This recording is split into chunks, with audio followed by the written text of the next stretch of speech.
अस्सलाम वालेकुम दोस्तों, आप देख रहे हो बलोच व्लॉगर यूट्यूब चैनल को सब्सक्राइब लाजमी करें। आ जाएं, देखते हैं हमारी आज की वीडियो, इंशाल्लाह आप लोगों को पसंद आएगी। खाओ माँ कसम।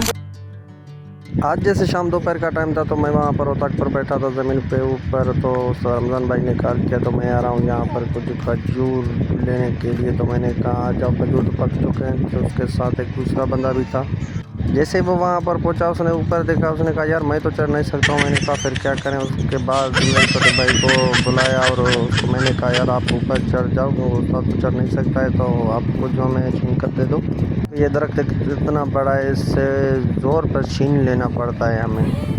फिर वो ऊपर चढ़ गया था, अपनी दोनों चलियों का फुल करके नीचे उतर आया। तो हम भी उसके इंतज़ार में थे जब तक वो नीचे आए। तो वो भी आ रहा था नीचे, तो हम भी नीचे देख कर हंस रहे थे। तो अब वो आने वाला है कुछ खाने के लिए, बैठे हैं हम भी।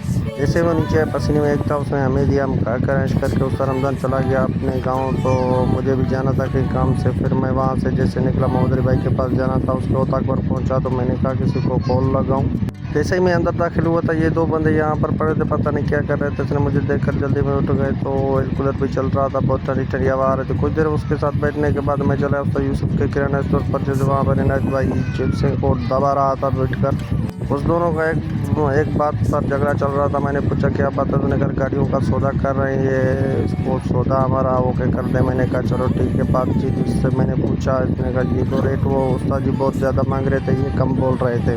मैंने उस्ताद को इसको गाड़ी लेनी नहीं है, फिर मुझे चलना है, मुझे बोतल पिला, तो मैं जा रहा हूँ, ट्रैक्टर चलाऊँगा। कुछ हल लग गया इसी वजह से। तो मैं जैसे घर पहुँचा, ट्रैक्टर स्टार्ट किया, रास्ते में जा रहा था तो ये कट्टू भाई मुझे मिल गया।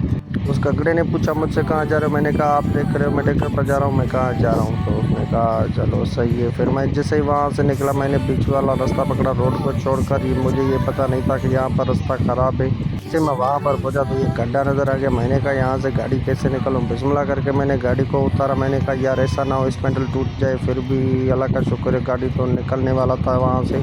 जैसे मैंने गाड़ी को वहाँ से नीचे उतारा तो गाड़ी कुछ जोर लगाने के लिए बोल रहा था। तो मैंने एक्सीलेटर पर पाँव रखा तो गाड़ी सीधा निकल गया वहाँ से। मैंने जब पीछे देखा, मैंने कहा हल कहीं अड़ ना जाए। तो हल भी बिल्कुल सही तरीके से पीछे से निकल चुका था। अभी तो मैंने सोच लिया, मैंने कहा वापसी पर इस रास्ते से नहीं आना, क्योंकि रास्ता भी मेरा अपना है। तो इसी वजह से इस रास्ते से नहीं आना। यहाँ पे पानी का जो है ना बहाव बहुत ज़्यादा तरह होता है यहाँ से, तो इसलिए रोड पानी क्रॉस नहीं कर सकता है। तो मैं इसी वजह से यहाँ पर कांटा खोद दिया। फिर आधा घंटा सफ़र तय करने के बाद जैसे मैं वहाँ पर पहुँचा तो मैंने कहा यार क्यों ना हाल शुरू कर दें, क्योंकि टाइम भी बहुत ज़्यादातर हो रहा है। तो मैंने उसको स्टार्ट कर दिया। फिर मेरे दोस्त ने बोला कि आप घर मत जाना, मैं आ रहा हूँ आपके लिए चाय लेकर। मैंने कहा जल्दी में चाय लेकर अब, मुझे यहाँ पर 1 घंटे का काम है, आप देर करोगे मैं फ़िलहाल निकल जाऊँगा। उसने कहा देर हो जाए भी मगर कोई बात नहीं है, मैं आकर चाय आपको पिलाऊँ फिर जाना। जैसे कि आपको पता है सूरज बिल्कुल डूब चुका था, बादल भी ऊपर से गड़क रहे थे। मुझे भी डर लगा था कि बारिश यहाँ पर स्टार्ट ना हो, गाड़ी मेरा फंस ना जाए। एक रास्ता और भी नहीं है, फिर भी मुझे जलील होना ना पड़े। कुछ देर के लिए मैं गाड़ी से नीचे उतरकर मौसम देखने लगा, क्योंकि मौसम तो बिल्कुल अंधेर हो चुका था। मैंने कहा जल्दी में एक गियर और लगाकर गाड़ी को जल्दी से यहाँ से फारग कर लो, फिर चाय का इंतज़ार करता हूँ। 1 घंटा फिर गुजरने के बाद वहाँ पर हो चुकी थी बिल्कुल तरीके से रात। हल भी मैंने कंप्लीट कर लिया था। अब मुझे इंतज़ार था मेरे दोस्त की। तो चाय वाला दोस्त अभी तक ना आया। यार क्या उसको चाय नहीं मिल रहा है घर से, या कोई और बात है, दूध का मसला है, वो तो बताना उसको पड़ेगा।